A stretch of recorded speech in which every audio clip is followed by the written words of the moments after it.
first in our series of In the Trenches conversations with the true heart of the music business, the members of the band.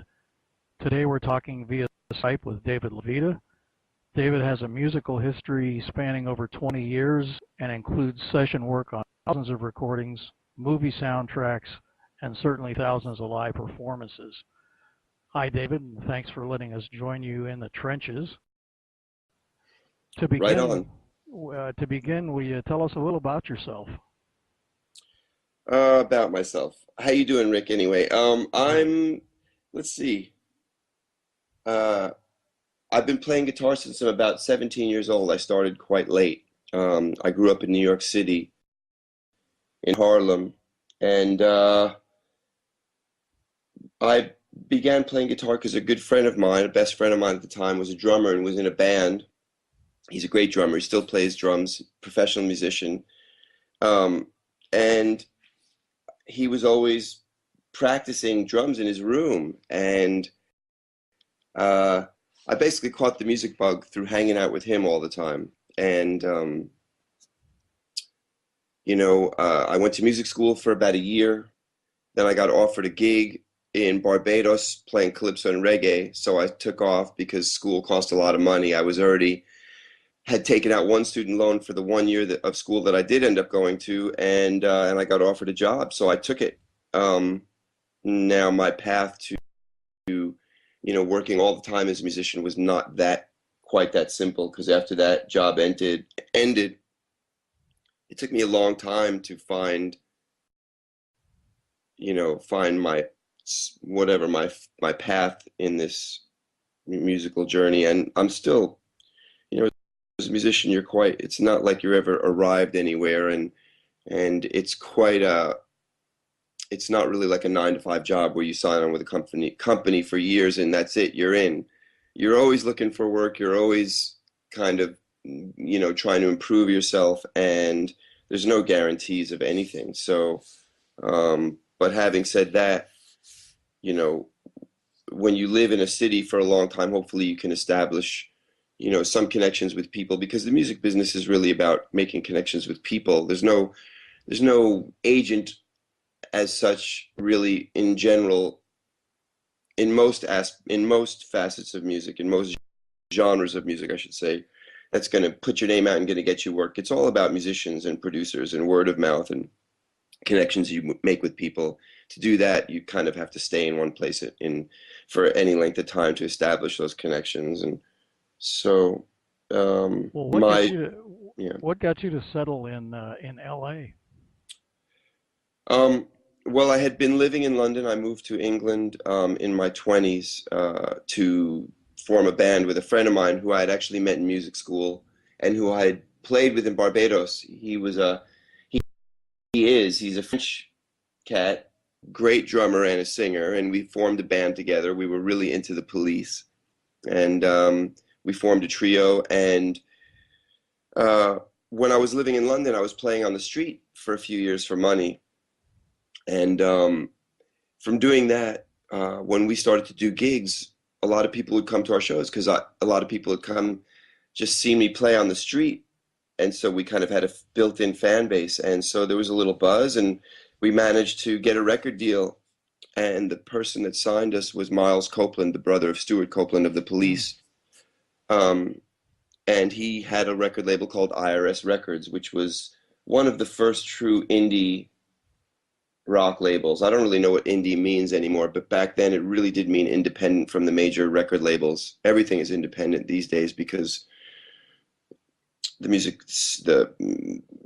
business has changed so much. But anyway, we were in one of his last signings, and he flew us to LA to make a record. I'd never been to California before. I stepped off the plane and I fell in love, and I had been in London long enough, and not being an English person, it was difficult for me to live there, to survive there. Not having really, belonging, not being a citizen of the country, was very tough. And plus, England's a tough place anyway. So I was ready for sunshine. And even though I grew up in New York City, LA just felt amazing to me, even though it was quite different from anything I'd known before. And the band broke up soon after we got signed and made a record, but I decided to stick around, and I'm still here. Okay. Do you remember your first instrument? yeah, my mother made me take piano lessons when I was a kid, which I liked playing piano, but I really thought my teacher was quite boring and, never really got excited about playing music because the music was always forced upon me, the choice of music of what to learn.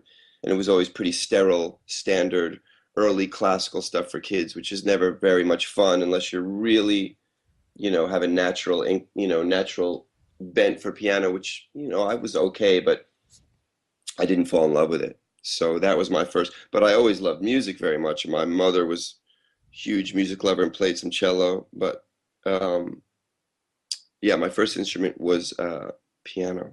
Piano. Do you have a favorite comfort food that really Favorite does it comfort? for you? Yeah. That's funny. Uh, you know, Peanut butter probably has been Wow. always there. For whatever reason, I'll take it, Peanuts are kind of the thing for me. They're like a Okay. staple. If I had to live on peanuts and water for a while, I'm sure I could. I'm a man of What? simple pleasures. I like lots of other food, but that's kind of like if you talk about comfort food, that's kind Yeah. of it. Okay.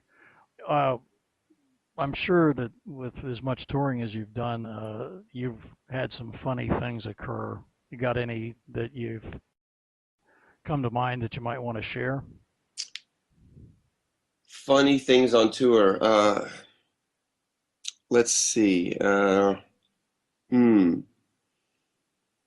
Well, I played. I don't know if this is considered comedic, but a pretty cool thing that happened was um, a while back for a long time. I used to play with Alanis Morissette, and she was asked to sing some Bob Dylan songs at the UK Rock and Roll Hall of Fame induction of Bob Dylan because he's always on the road and could not make the gig.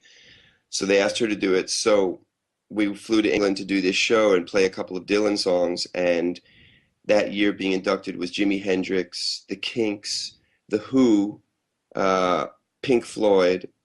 I can't remember who else. Those are who stick out. And so while we were setting up on stage, because it was a rotating stage, because they kept the concert going, they would have one act accepting awards while the other was setting up, getting ready to play to keep the flow like a concert.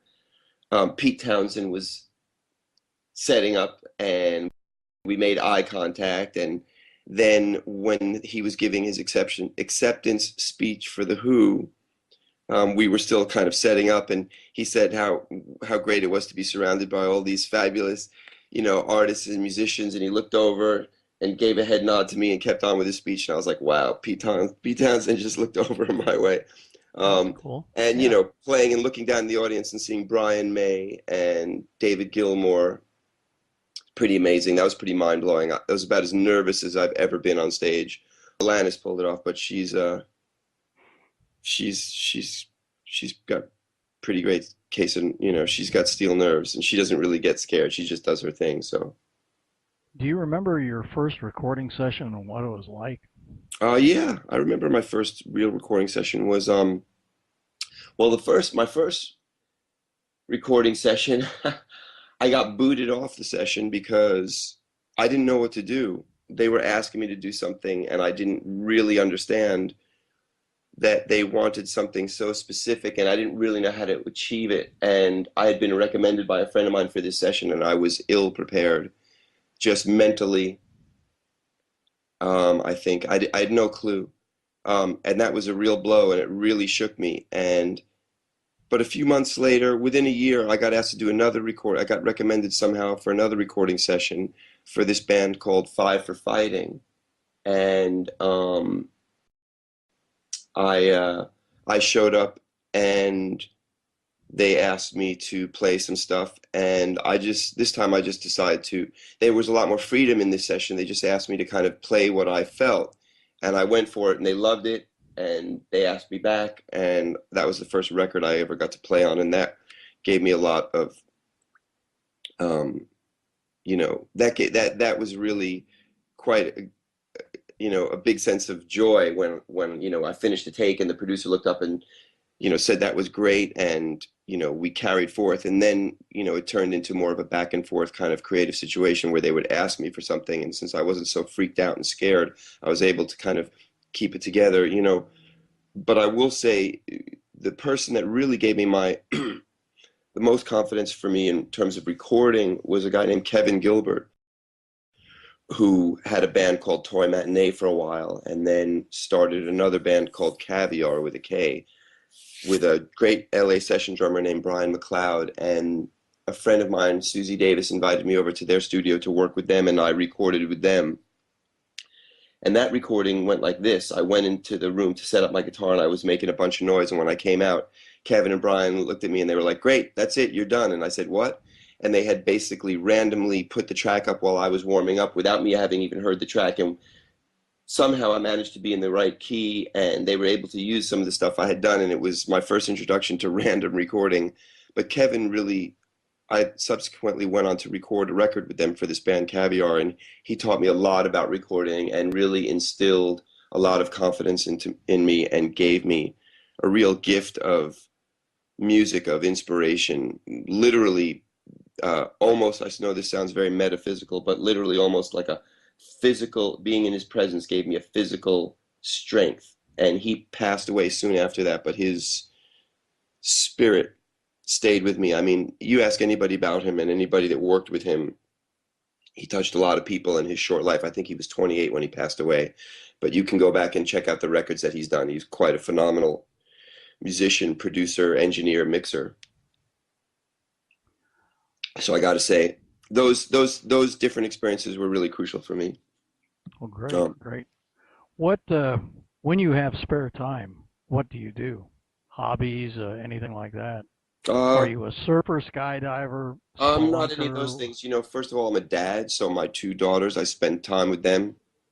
Um, and then I also I've taken up classical guitar in the past couple of years, and I'm trying to teach myself how to play classical guitar, which is a mountain in and of itself. It's a very difficult thing to do, especially for a rock and roll guitar player. So I've been doing that a lot. And I play chess a lot. I love Ah, chess. So okay. that's it. I'm pretty boring. Chess, No, no, classical it guitar, kids. just one. What for you is the composition process like? I'm sure you've written things. Uh, Do um, you, do you come up with lyrics? Is it all instrumental? I've definitely Uh, never written lyrics. I don't have anything to say. You have to have something to say to write lyrics, and I don't really have anything to say. But and I'm always amazed at people that can write with words. I think it's a pretty incredible thing. But um, I've done a bunch of writing of different types for television. I've ghost written a lot on different TV shows, which I can't really name because that's part of the thing of being a ghostwriter. But suffice to say, like drama, things that were orchestral in nature and very little guitar. And that I kind of learned by the seat of my pants. And I basically had to put a composing rig together that allowed me to score with a computer and with orchestra. Um, and then I've worked on some films where I've written cues that were guitar and orchestra together.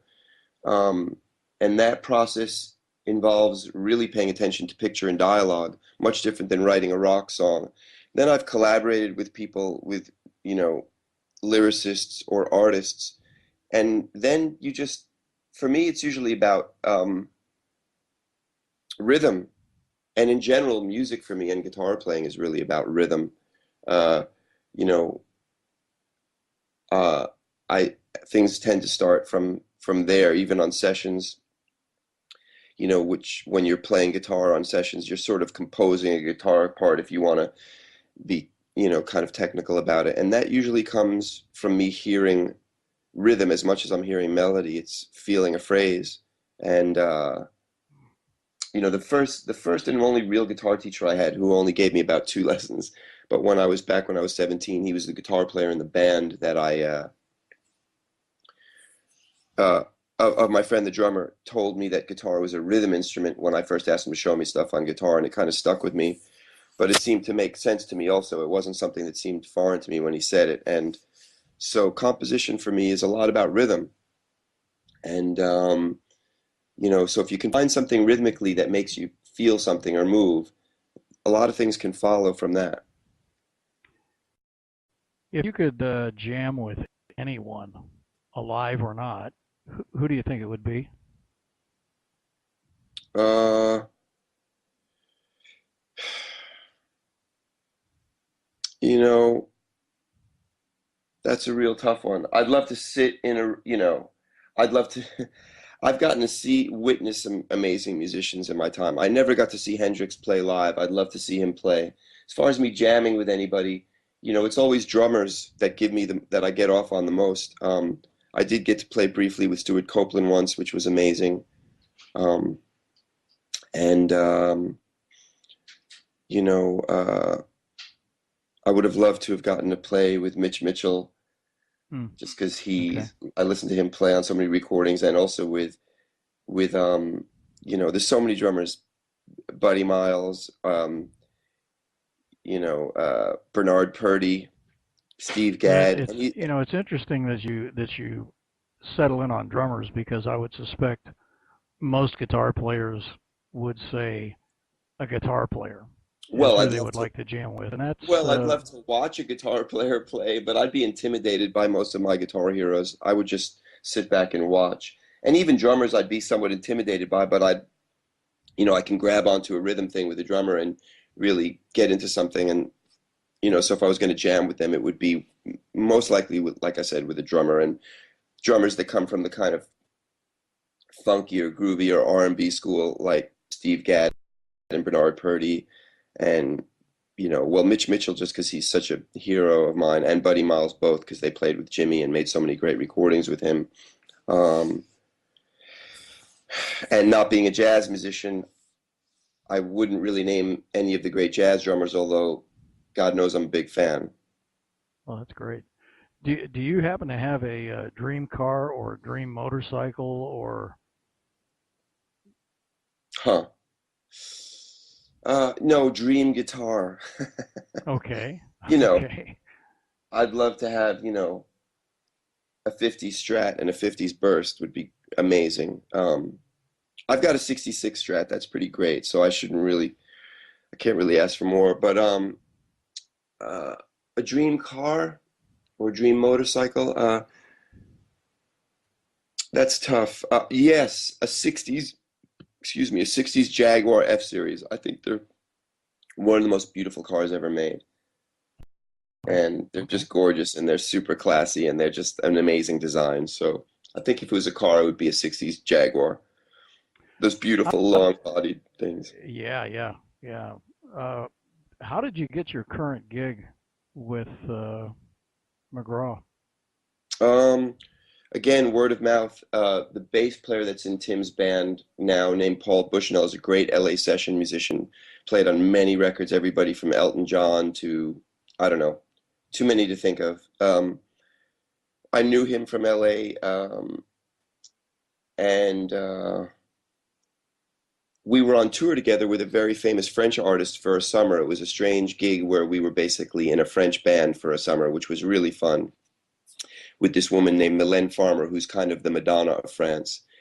And he had recommended me to Byron Gallimore, who is a producer in Nashville who's produced Tim's last bunch of records. In fact, most of Tim's records, if not all, co-produced with Tim. And he recommended me for a recording session with him about 7 years ago. And my phone rang. I was in Switzerland. And it was Byron on the phone, asked me if I could come down. And I said, of course, I'd love to. But I explained to him that I wasn't a country guitar player and I'd never really played country music before. And he told me that didn't matter, that Paul had explained to him what I was about from a guitar standpoint. And when I got there, everybody was super cool. And the fact is it didn't really matter. Music is music. And, you know, I may not have the biggest country vocabulary, but modern country music has come around, so it's not quite as traditional as one might think. And so having a very strict diet of country licks is not the most important thing. And, I learned early on in doing recordings for people to kind of fake as many different things as you possibly could, because people are always asking you to sound like this or sound like that. So it's not like I had no experience doing that in the first place. And that record turned out great. Tim had at least one number one on that record, which was my first time ever playing on a number one record. And we stayed in touch. He asked me to play on subsequent records since then. And then when he needed a few new band members, because him and a few of his old band members went their separate ways, he was kind enough to ask me, and that was that. So I was very lucky in So that. it is a networking thing from the very beginning, like you In this mentioned. case, I met through the recording process, which is a great way to get on a gig because then they already know everything about you, and um, so I was really allowed to kind of be myself on the gig as much as you're able to. You always have to conform to the music and make sure that you obey, you serve the music and the artist, because that's the most important thing and on sessions. But it's also important that you do what comes naturally to you. Otherwise, you're not going to sound good. So I was able to kind of be in a situation where I could do both things. And also, everybody in that band is so talented and so cool, and it really is a family kind of a thing.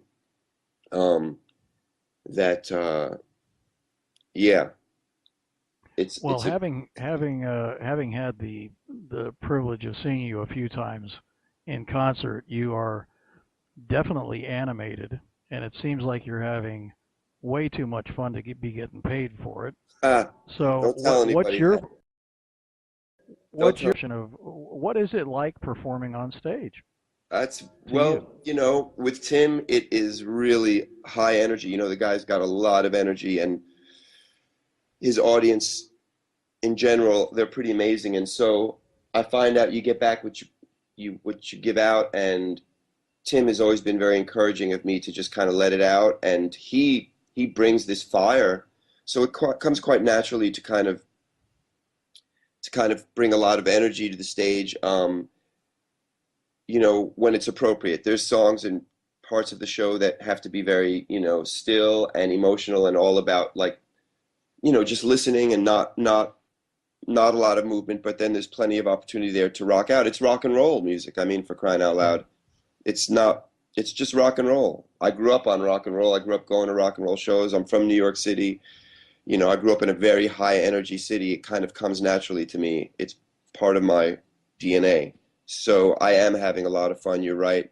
And don't tell anybody how much fun it is because, No, it shows. It shows, and you can hear it, you can see it. well, we're on Certainly, wireless ears and wireless guitar packs. So there's really no constriction. And since Tim has kind of allowed for freedom of movement within reason, as long as you're not upstaging him, as long as you're not like right. running in front of him when he's trying to sing to people, he likes having energy on stage with him as well. So for me, it's quite simple. There's nothing tying me down. I don't have to worry about tripping over a cable. I have to only worry about tripping over my own feet and doing, being not being stupid about it. But I also enjoy, rocking out with my other bandmates and not being tied down to a cable or to a monitor on my side of the stage. I can really, really free to go and share the experience with different audience members, with Tim and other band members, and it's a great joy, especially when you're on a large stage like he is and you're spread far apart. If I just stood where it stayed in place most of the time, I think I'd end up feeling quite alienated and quite distant from the whole experience. And life's too short, and the Yeah. music calls for energy. If the music didn't call for it, I wouldn't do it. And everything comes from the artist's initiative. For instance, I toured for about a year with Rod Stewart, and I gave up a lot of energy on that show, but I did not do nearly the traversing of stage that I do with Tim, because Tim is much more sharing with the stage. He wants that, whereas Rod does not want people running back and forth across his stage. So I give up a lot of energy on that stage, much in a much more confined space, because you know that was just appropriate. You have to do what's appropriate. The show dictates The certainly artist, the some artist, level. and the show. It Yeah, but all you're an comes down. artist, It David. all comes down to the artist. You're an The artist. artist is what's that? You're an artist. No, I'm not. I'm just a They they may be the headliner, but no. That's no. not true. I'm a sideman. Okay. Okay. I am a sideman. I am there to be of service. I might have some artistry in my playing if I get lucky sometimes, but an artist to me is somebody that creates something, like tells a story or something. I'm there to support that. I'm a collaborator. I think I'm a collaborator, but uh, not in the World War II sense. Well, no, I So uh, don't shoot me. okay, okay. Well, we've been talking with David Levita. He's in his home office in LA, Yeah, lots and of stars. we whoa, Piano. okay. Eddie Harris Ah, your for the all first who don't instrument. know, the great Eddie Harris and Les McCann. Signed by Les Ah, McCann. I bought this in Amoeba Music and I turned it over, and there was Les McCann had signed this album. wow. You guys look it up if you don't know who they are. Pretty great. Anyway, and of course Well, we we have appreciate. Homeboy here. Thanks. Yeah, we appreciate your taking the time and Well, have likewise. a have a good couple of shows. You got a few shows coming up, and then some break and some more shows. And like you described, that's the life of a musician. It's not a 9 to 5 Monday through Friday. So No, it's not, but it's the best. So well, thank you, Rick, for having me, and hey, I love your guitars, man. I know we haven't spoken much about them, but you guys make well, amazing guitars and we make thank you. picking them up. It's really fun, very exciting, and so I want to thank you for Okay, helping thanks an awful helping the lot. cause of guitar players.